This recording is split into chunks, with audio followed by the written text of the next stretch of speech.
What's up, everybody? I'm going to give y'all some quick tips on how to use a porta bunker if and when you have a teammate. The biggest and the most important tip is to remember to stay in your lane. If a teammate is on the right side, guess what? You need to go on the left. Now, of course, if you're playing in a trio or a squad, somebody needs to get the upper middle part of the porta bunker while somebody gets the bottom. Or two up top, two at the bottom. Because if you don't, it's a good chance one of y'all are going to trap each other to a stupid death when you try to step back. And guess what? You can't because your teammate's right behind you. In trios or squads, I personally prefer to be at the bottom so I can take the quick peeks like y'all are seeing in this clip right now. And because it has the most room to rotate around. Here's the second tip of the video, and it's definitely one of the most important tips you can know about bunkers. Which is that you can shoot through the holes and gaps that are located on them. Which are at the top corner, back rail, and the middle connection rail. Now the best part about this is the fact that you can do it solo or with a team. I love doing it with a team because I usually have little to no pressure on me while lining up my shots. Plus, I love the fact that enemies will be in shambles thanks to us beaming them. You know, while they also have little to no chance of being able to shoot us back. I mean, win-win, right? Alright, let's talk about using a porta bunker in a defensive manner.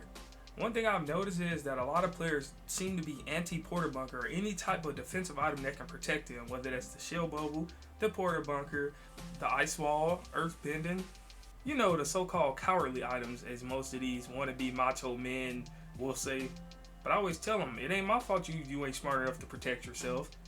If you ever watch me play the game, you're going to notice I keep a porta bunker, I keep a shield bubble, I keep an ice wall, everything. I keep some type of item that can quickly allow me to protect myself from you. Put some space between us, which is going to lead us to the second half of this tip. I don't know how to say this, but keep your porta bunkers in your hand. Keep your mobility, even though this isn't a hammer, katana, shockwave type video, but you need to keep your coward item in your hand, as I like to call it. That way, if I shoot you from the back, you can instantly throw the porta bunker down, and you just prolonged your life by potentially 2 seconds, if not literally help yourself win that gunfight. Same thing goes for the shockwave. The moment you're hit, it's easier to just simply throw it on the ground than it is, especially on controller, to have to swamp to it and then throw it on the ground. That extra second or two may be what costs you your life. And I can't speak for y'all, but nothing infuriates me more than when I see a teammate who died with 4 porta bunkers. If and when they had time to actually throw one, if not 2 of them on the ground. Of course, more times than not, they got their fingers tangled up and stuff. And yes, I understand that because most of them do play on controller. But I'd be like, bro, no. Or you have them saying, bro, I didn't want to use the porta bunker that early in the game. Guess what?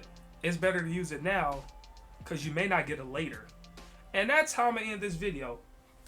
If y'all found this to be helpful whatsoever, please sub to the page, like the video, all that good stuff. Shout out to Mr. Blanky for being my crash test dummy, as y'all saw. Without him, this wouldn't have been possible. And I'm going to see y'all in the next one. I bore witness to the manifestation of humanity's rage.